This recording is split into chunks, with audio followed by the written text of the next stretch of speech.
بس انا بقيت اطير مالتهم واخذته صار لي ابعاد. طبرت على السطح 3 مو يدرون. يلا بسيطة خلينا ننام. بس الصبح اشتكوني من السيد علي يعني خايف من الشرطة. يلا يخليهم الله يا ابني اشتري تقدم ومن الطفر عليك هم احكي لي على كيفك. سولف لي والله سيدي تشتكي على واحد طفر عليه الساعة 3 بالليل وباقي عندي طير بيت جاني يعني كله هيك وبيت. الساعة 3 بالليل وباقي عندك طير بدك انت بسيدي خوش. عندك دليل تصوير كاميرات شي. عندي كاميرات سيدي بالسطح. عندي تصوير بالموبايل.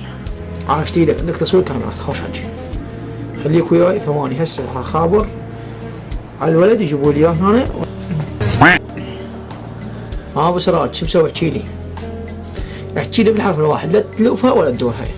ابو سراج ايش ودك على البيت مال العالم طفرتها اليوم؟ احكي لي يلا. طفر على سطحهم ولا ماخذ من طير معدهم بس هذا الولد يكذب. انا بريء منطقات اعرف صار لي اصلا ما شاء الله مو قرب على الطيور اصلا انا ما احب الطيور.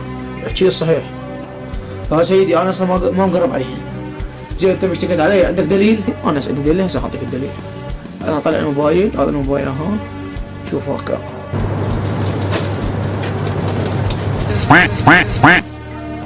شفت هسه؟ طلع الطير يلا. والله شوف نطير لك شنو سيدي. هذا الطير جبته انا شوف سيدي. شوف الطير سيدي. هذا الطير مالتهم يا سيدي. سيدي الطير هذا طير على مستوى انا حتى انا احبه ابوسه.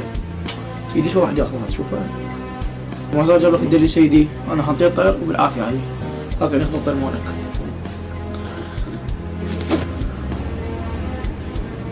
انا اتحدى لك بعد ما اسوي هاي الحاله طيرت فرس رحمة العالم وانا اعتذر وانا باي عقوبه تقول لي انا حاضر.